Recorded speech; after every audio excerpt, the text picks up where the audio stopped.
तो बात ये है कि मैं बातें थोड़ी अच्छी तब करता हूँ जब मैं थोड़ा इमोशनल हो जाऊँ या मेरे सामने लोग बैठे हों। तो लोग तो कोई नहीं बैठे हैं आज, but I am a bit emotional. So maybe I say something जो शायद आपकी लाइफ में आपको थोड़ा क्लैरिटी दे दे या ये आपको दिखा दे कि लाइफ में क्या होता है और कैसी चीज़ें होती हैं। उससे पहले I will just like to share कि कभी-कभार क्या होता है, चीज़ें अगर आपके मुताबिक ना चले, तो फ्यूचर में वो कभी-कभार अच्छी चीज़ होती है। फॉर एग्ज़ाम्पल अभी अगर कुछ ऐसा हो रहा है आपकी लाइफ में जो आप नहीं चाहते हो, करियर के पर्सपेक्टिव में, तो फ्यूचर में जब आप जाके देखोगे आप कहोगे अरे अच्छा हुआ ये नहीं हुआ, वरना वो होता तो शायद मैं यहाँ नहीं होता जहाँ पे मैं आज हूँ। मोस्ट ऑफ द टाइम ऐसा होता है। तो 2021 में मैं ग्रेजुएट करता हूँ यूनिवर्सिटी से और just like any other person मुझसे भी लोग एक्सपेक्ट करते हैं, मेरे घर वाले, कि मुझे कोई जॉब मिले और मैं घर की जो फाइनेंशियल रिस्पॉन्सिबिलिटी है वो मैं अपने सर पे ले लूँ। तो ये हो इस एक्सपेक्टेशन से मैं जाता हूँ कराची। कराची जाते हुए कराची जाने के बाद कोई 6-7 महीने वहाँ बैठता हूँ और फिर उन उन टाइम में मैं आई वाज़ ऑल कन्फ्यूज़्ड कि मुझे क्या करना चाहिए, जॉब करना चाहिए, नहीं करना चाहिए, क्योंकि मेरी ये फिर थॉट प्रोसेस थी कि अगर मैंने एक दफ़ा जॉब स्टार्ट किया तो मेरे घर वाले डिपेंडेंट होंगे and then I had to continue it. और जब मैं गया अपने दोस्तों के साथ देखने के लिए कि काम कैसे होता है साइट पे इंजीनियरिंग का, तो आई वाज़ सो स्ट्रेसफुल कि ये काम तो मैं नहीं कर सकूँगा, because my skills were totally opposite to what the work was demanding. मेरा ये था कि मैं पब्लिक स्पीकिंग मेरा शौक है, so I wanted to find a work जिसमें ये वाली स्किल मेरी नीड हो और इसको यूटिलाइज़ कर सकूँ मैं, बट वहाँ पे इट वाज़न्ट रिक्वायर्ड। बस धूप में बैठ के वो काम करना था, जो कि मेरी जो प्रायोरिटीज़ थी या जो मेरी स्किल सेट थी उससे मैच नहीं कर रही थी। सो इस वजह से मैं रिलक्टेंट था वो जॉब स्टार्ट करने के लिए। फिर मैंने क्या किया, अपने घर वालों को और अपने बाजी को ख़ासकर, she has always been a great support to me. I asked her कि मैं 1 साल का गैप लेना चाहता हूँ, ब्रेक लेना चाहता हूँ, क्योंकि मैं अपनी लाइफ़ में पूरी पढ़ाई मैंने विदाउट एनी ब्रेक किया था और अच्छे मार्क्स से हर जगह पे मेरी ग्रेड्स अच्छी आती थी, मैं एक काबिल बच्चा था, ठीक है? Just to keep in mind. तो मैंने बाजी से कहा कि I want to take a break. Luckily she said yes, okay you can take a break miss, it's fine. तो मैं गया गाँव। गाँव जाने के बाद आई टूक सेशंस फॉर यूथ, छोटे बच्चों के लिए मैं सेशंस लेता था और बाजी और मेरी ये एग्रीमेंट थी कि 1 साल तक अगर ये कामयाब हुआ सो आई कंटिन्यू इट, अगर नहीं हुआ तो then I try to move abroad, या फिर जो वो मुझसे कहे वो मैं करूँगा, ठीक है? तो ये स्ट्रेस था। तो उस बीच में मैंने यूथ सेशंस, यूथ काउंसलिंग शुरू की अपने एक दोस्त को लेकर के। तो 1 साल बाद वो फाइनेंशियली कोई इतना सक्सेसफुल नहीं हुआ। अंडरलाइन मेरे ऊपर प्रेशर और बढ़ गया, क्योंकि घर पे था, घर वाले कुछ कह तो नहीं रहे थे, बट अगेन मुझे खुद फ़ील हो रहा था यार कुछ करना है, ये गलत कर रहा हूँ मैं घर पे बैठ के। तो वो स्ट्रेस कहीं न कहीं था। फिर उस बीच में क्या हुआ, अब यहाँ तक आए हैं ना हम, अब थोड़ा पॉज़ लें, ठीक है? 2021 अभी हो गया है 2000 तकरीबन 22 फिर 23 आ गया है, ठीक है? तो अभी बैक जाते हैं 2007। 2007 में उर्दू की एक बुक होती थी जिसमें एक लड़की की स्टोरी थी जिसमें उसके वालिद इंजीनियर थे। तो मैं घर आता हूँ, मैं कहता हूँ अब्बू ये इंजीनियर क्या होता है? अब्बू ने कहा बेटा इंजीनियर जो मकानात मकानात बनाता है वो इंजीनियर होता है। मैंने कहा ठीक है, तो ये बनने के लिए क्या करना होता है? बेटा ये बनने के लिए आपको मेस में अच्छा होना होता है। तो मैंने कहा अब्बू मैं तो मेस में अच्छा हूँ, मतलब मैं इंजीनियर बनूँगा। तो वहाँ से मेरी सोच थी कि मैं इंजीनियर बनूँ। और अब आप इस स्टोरी को कनेक्ट करो 2021 से। 2007 का वो बच्चा जो जिसको था कि इंजीनियर बने, और 2007 से 17 तक उसने यही थॉट अपने अंदर रखा। 17 को उसने फिर यूनिवर्सिटीज़ के लिए अप्लाई किया और यूनिवर्सिटीज़ के लिए अप्लाई करने के लिए सबसे पहला उसने टारगेट रखा था कि ऐसी यूनिवर्सिटी में एडमिशन लेनी चाहिए जहाँ पे सिविल इंजीनियरिंग मुझे मिले। एक गवर्नमेंट सीट मिलती है जिसमें सिविल इंजीनियरिंग ऑफर होती है, मैं जाता हूँ वहाँ। उसके बाद की कहानी आप लोगों को पता है, ग्रेजुएशन के बाद क्या होता है। तो फ्यूचर देखना इज़ नॉट द सॉल्यूशन। कभी-कभार क्या होता है हमें फ्यूचर का नहीं पता होता है। बहुत टाइम में हमें नहीं पता होता है। तो कोई भी करियर चुनने से पहले हमें कहीं न कहीं ये देखना लाज़मी होता है कि भई क्या इस करियर में जो काम हो रहा है, जिस लेवल का काम हो रहा है, क्या वो मेरे स्किल सेट से मैच कर रहा है? वो कैसे पता चलेगा? वो किसी से पूछ के पता चलेगा। उस फ़ील्ड में जो गया है उसको देख के पता चलेगा और खुद से ऑनेस्ट होके खुद को क्रिटिसाइज़ करके पता चलेगा। फॉर एग्ज़ाम्पल अगर मैं उस टाइम कहता कि नहीं सिविल इंजीनियरिंग में तो ये काम हो रहा है, बट मेरा तो पैशन ये है। तो एक ऑप्शन ये है कि सिविल इंजीनियरिंग में मैं जाऊँ और खुद रियलाइज़ करूँ, और मेरे अंदर इतनी फ्लेक्सिबिलिटी होनी चाहिए। अब हम बात ये नहीं करूँगा मैं कि करियर कौन-सा लो, कौन-सा ना लो, that's not my talk today. मेरा टॉक ये है कि अगर कोई डिसीज़न आपने सही सोच के चुना बट एंड में वो गलत निकला तो उस टाइम क्या करना है? तो जो एक स्किल है जो हमें सबको सीखनी है, इम्प्रूव करनी होगी, वो है हमारा एटीट्यूड और हम कितने फ्लेक्सिबल होते हैं उस टाइम में। अक्सर यूनिवर्सिटी में मुझे कमेंट्स मेरे दोस्तों से मिलता था कि यार तुम इतने चिल कैसे रहते हो despite all the stressful work? तो initially I was like I don't know, मैं ट्राई करता था शुरू-शुरू में आई ट्राई कि फॉर एग्ज़ाम्पल कोई ऐसे है एग्ज़ाम है, तो लड़के कहते हैं यार एग्ज़ाम की तैयारी मैंने कहा एग्ज़ाम की कौन तैयारी कर just to chill out although शायद मैंने तैयारी की हो, तैयारी ना की हो दैट्स अनदर थिंग बट खैर हो जाएगा। सो ये करते-करते it became a part of me. अब लोगों को पता था कि मुझे तो चिल लेना है इसको। एक एग्ज़ाम में क्या हुआ 20 मार्क्स का जो क्वेश्चन था, वो मैंने छोड़ दिया। I said I want to chill.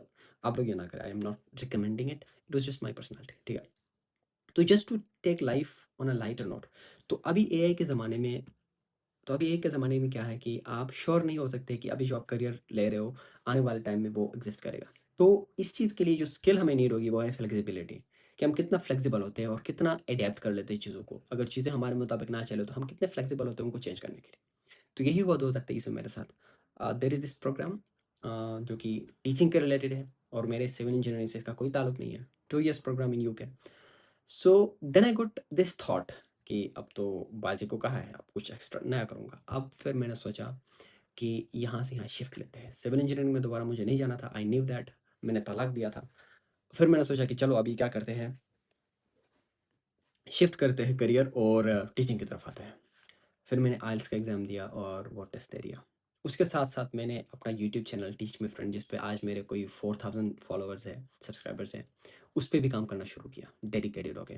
फिर मैंने आइल्स टेस्ट दिए वगैरह, इंटरव्यू वगैरह दिए। उस साल मेरा नहीं हुआ, आई वाज़ रिजेक्टेड। फिर मैं गया इस्लामाबाद। इस्लामाबाद जाके फिर मैंने ये जो दोबारा जो प्रोग्राम था इसके लिए दोबारा अप्लाई किया और इस्लामाबाद जाके ऑनलाइन मैंने फिर English ESL companies, English as second language, ठीक है?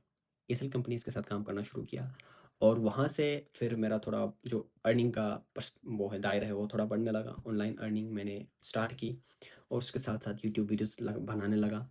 तो होते-होते ये हुआ कि सिविल इंजीनियरिंग को तकरीबन मैंने छोड़ दिया है। बट कहीं न कहीं ये प्रेशर है कि ये जो मैं काम कर रहा हूँ वो क्या इतना सस्टेनेबल होगा कि आने वाले टाइम में इससे मैं एक डिसेंट अर्निंग कर सकूँ। तो मेरा माइंड ये बन चुका था कि मैं टेक वर्ल्ड की तरफ जाऊँ, ऑनलाइन अर्निंग की तरफ और फिर मैं यहाँ से ही कुछ अपनी लाइफ़ को आगे चलाता रहूँ और उसके साथ-साथ मैं यूट्यूब करूँगा और अपनी पब्लिक स्पीकिंग स्किल्स को अ, यूट्यूब पे और दूसरा कहीं न कहीं जहाँ मौका मिले सेशंस लेके मैं इसको आगे कंटिन्यू करूँगा। ये करते-करते ये जो यूके का प्रोग्राम था, इसमें मेरी सिलेक्शंस होती हैं उस साल। सिलेक्शन होती है क्योंकि उस साल मैंने थोड़ा चिल लिया हुआ था, ठीक है? तो लाइफ़ में जब भी आप थोड़ा चिल लेते हो और चीज़ें करते हो तो बहुत चांसेस होता है कि वो हो जाए। क्योंकि डर से क्या होता है, डर से तो कुछ नहीं होता। टाइगर आपके पीछे भाग रहा है, आपको डर लग रहा है तो आप कुछ नहीं कर सकते। तो अब इसका मतलब ये नहीं कि टाइगर आपके पीछे दौड़े तो आपको डर ना लगे। बात ये है कि आउट ऑफ फ़ियर हम बहुत सारी चीज़ें गलत कर देते हैं। तो लाइफ़ में फ्लेक्सिबिलिटी के साथ-साथ दिस आइडिया ऑफ करेज तो लाइफ़ में फ्लेक्सिबिलिटी के साथ-साथ करेज होना बहुत लाज़मी है। हिम्मत मर्दा मदद खुदा। तो अगर आप में करेज है एंड यू आर लाइक अरे! सामना कर लेंगे ना, देखते हैं। हिम्मत नहीं हारना। तो लाइफ में हिम्मत नहीं हार के अगर आप कहते हो कि इस चीज़ के साथ-साथ मैं ये भी करूँगा, अपनी फॉर एग्ज़ाम्पल आप कोई जॉब कर रहे हो, घर में मजबूरी है, जो भी है, उस जॉब के साथ एक्स्ट्रा क्या कर रहे हो आप, वो डिटरमाइन करेगा आप कितने सक्सेसफुल हो जाओगे, कितने नहीं। कि आप और कुछ लोग ऐसे होते हैं जो एक दफ़ा जॉब स्टार्ट कर ले, साइड में कुछ नहीं करते एंड देन उनकी लाइफ बस इसी लूप में गुज़रती रहती है। तो यूके आया मैं, यूके आने के बाद देन फॉर्च्यूनेटली मेरा यूट्यूब भी मोनेटाइज़ हो गया। अब पार्ट टाइम बेसिस पे यूट्यूब से मैंने अच्छी खासी अर्निंग की है, ठीक है? अब मैं खुश हूँ क्योंकि मैं बोलने से, ठीक है, यूट्यूब में बोल के मैं पैसा कमा रहा हूँ, डॉलर्स कमा रहा हूँ और यहाँ जो मेरी जॉब काइंड ऑफ आप कह सकते हो, उसमें भी ज़्यादातर मेरे बोलने का रोल है। तो अब जो मेरा था कि मुझे अपने पब्लिक स्पीकिंग को अपने करियर में लाना है, वो फाइनली हो गया। व्हाई? बिकॉज़ जहाँ पे चाह होती है, वहाँ पे राह होती है। If there is a will, there is a way. तो लाइफ में ये बात ज़रूर याद रखना कि अगर फॉर एग्ज़ाम्पल अभी आपके सामने कुछ बुरा हो रहा हो, इट डज़न्ट मीन कि वो अल्टीमेटली एक बुरा है। हो सकता है अगर आपको एक यूनिवर्सिटी से रिजेक्शन आया, तो शायद उससे और अच्छा हो सकता है अगर आप कंटिन्यूअसली मेहनत करते रहो और एक चाहत अपनी रखो कि मुझे इस टाइप की लाइफ़ चाहिए और उसको बार-बार इन्विज़न करते रहो। तो शायद बहुत चांस है कि वो पॉसिबल हो और मैं हमेशा यही सोचता था कि ना मेरी लाइफ ऐसी हो कि जो ज़्यादा स्ट्रेसफुल ना हो, जो काम मैं करूँ वो काम मुझे पसंद हो। अ, वो आउटकम नहीं मतलब महीने के आखिर में जो सैलरी मिलती है वो नहीं बल्कि वो काम भी मुझे पसंद हो। अगर 1-2 दिन मुझे बगैर सैलरी के वो काम करना पड़े तो मैं कर लूँ। सिविल इंजीनियरिंग में क्या होता था, अब संडे को भी जाना पड़ता था पैसों के लिए। काम पसंद नहीं था बट मजबूरी में जाना था। तो वो करता, तो शायद मैं फाइनेंशियली आप पैसे मुझे मिल जाते, मैं कहीं न कहीं सेटल हो जाता। बट वो जो डीप सैटिस्फैक्शन है वो शायद मुझे नहीं मिलती। बट आप लोग ये भी अल्टरनेटिव मुझे शायद आप सोच रहे होंगे कि मैंने सिविल इंजीनियरिंग के साथ-साथ पार्ट टाइम बेसिस पे मैंने पब्लिक स्पीकिंग पे काम नहीं क्यों नहीं किया? या that could be a good reason. But मैंने वो पाथ नहीं चुना। I had courage enough to leave that path behind और उसको इस फील्ड से मैंने स्वैप किया। एंड आई फील लाइक कि करियर स्वैप करना कोई आसान काम नहीं है। It's a very difficult thing. But if you have the courage to do it and if you are clear about that, then it doesn't matter लोग क्या कहते हैं। कोई कहेंगे, कहने दो, लोगों का काम है कहना। सो ये करते-करते अभी जो मेरी करंट स्टेट ऑफ लाइफ है, आई फील लाइक कि बहुत कुछ हो गया अचीव और आगे भी करेंगे। आगे आई डोंट नो आगे क्या होगा। मैं अभी इस स्टेज पे हूँ कि I don't set long term goals, but I have a vision कि लाइफ इस टाइप की होनी चाहिए। इफ यू आर 20, लाइफ इस टाइप की होनी चाहिए। If you are 30, your life इस टाइप की होनी चाहिए। तो ओवर आर्चिंग एक आइडिया आपके अंदर, आपके पास होना चाहिए। एग्जैक्टली क्या करोगे ये पता ना भी हो तो इट्स कम्प्लीटली फाइन, क्योंकि आज का ये ज़माना इट्स वेरी अनसर्टेन। यहाँ पे जो बंदा सर्टेन होगा वो मार खाएगा, जो अनसर्टेन होगा और जो चेंज के लिए रेडी होगा और चेंज में अडेप्ट करने के लिए रेडी होगा, that person can be very successful. तो इसीलिए आज के हिसाब से करियर काउंसलिंग क्या हो सकती है कि आपको अडेप्टेबल बनाए। तो हमें तो हमारा स्ट्रक्चर जो हमारा है वो नहीं बनाएगा, हमें खुद को बनाना पड़ेगा। किसी भी चीज़ में हम अडेप्टेबल कैसे होते हैं, छोटी छोटी चीज़ों से वो स्टार्ट करेंगे। फॉर एग्जांपल आपका पेंसिल किसी ने तोड़ दिया, तो उस चीज़ को कैसे चिल ले लें, अरे कोई बात नहीं है। और फॉर एग्जांपल आपकी डीपी किसी ने लाइक नहीं की, तो अरे कोई बात नहीं है। तो जब हम कहते हैं ना कोई बात नहीं है, तो वो हमारी हैबिट बन जाती है। तो it's career is not about decisions, it's more about habits. अगर आपके हैबिट्स अच्छे हैं, ऑप्टिमिस्टिक हो आप चीज़ों को लेकर के, आई एम नॉट सेइंग कि पेसिमिस्ट होना बुरी बात है, बट आप ये कि फॉर एग्जांपल आपके साथ किसी ने कुछ गलत किया तो you are like it's fine, हो जाता है, लाइफ है। तो चीज़ों को चिल लेने से आपकी आधी प्रॉब्लम सॉल्व होंगी और अपनी ओवर आर्चिंग एक विजन होना लाजमी है। इट डजेंट मैटर आपके पास एग्जैक्ट स्टेप्स है नहीं है, it doesn't matter, just should have this over arching idea. मेरा एक आइडिया ये भी था कि मुझे यूट्यूब से कमाना है किसी भी तरीके से। आई डोंट नो व्हाई व्हेन वो हाउ, मुझे करना है एंड आई इट हैपेंड। ठीक है, इसी तरह मेरा था कि मुझे अपने स्पीकिंग स्किल्स के थ्रू कुछ करना है काम। अभी जो मैं काम कर रहा हूँ उसमें आधे से ज़्यादा मेरा रोल स्पीकिंग का है। तो द सेम वे, जिस तरह आप अपनी लाइफ चाहते हो, आने वाले टाइम में आपकी लाइफ उसी तरह होगी। सो कुछ चाहना है तो बड़ा ही चाहो। अगर उसका 80% उसका 50% भी आपको मिल गया तो आपके लिए एक सक्सेसफुल चीज़ होगी वो। So dream bigger, think bigger. And कोई क्वेश्चन है तो कमेंट सेक्शन में बता दो, क्योंकि मैं इधर उधर निकल जाता हूँ। उसके अलावा नेवर एवर थिंक कि इस यूनिवर्सिटी में मेरा नहीं हुआ इसका मतलब मैं फेल हो गया। कभी कभार ये होता है कि वो यूनिवर्सिटी में एडमिशन नहीं होना ही आपके लिए आने वाले टाइम में अच्छा होता है। इसीलिए स्टीव जॉब्स कहते हैं ना, never connect the dots sitting in the present, always connect the dots sitting in the future. Future में बैठ करके पीछे मुड़ करके देखो कि ये डॉट्स कैसे मिल रहे हैं जो आपकी लाइफ के एक्सपीरियंसेस, फेलियर्स और सक्सेसेस।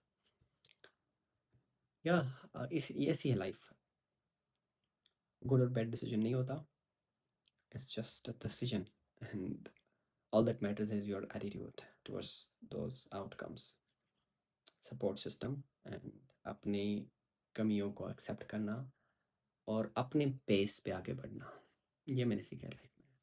भाई कोई पर्टिकुलर चीज़ आप चाहते हो तो just tell me, otherwise I don't know what to say. So ये कोई टूटी फूटी बातें थी। आई होप कुछ समझ आया होगा आपको। आप इधर उधर गए होंगे I know, but over arching एक विजन आपका होना बहुत लाजमी है। स्टेप्स पहले पता ना हो, ठीक है। हमेशा जो बुरा दिखने में होता है वो एक्चुअल में नहीं होता। थैंक यू सो मच, मिलते हैं अगले वीडियो में।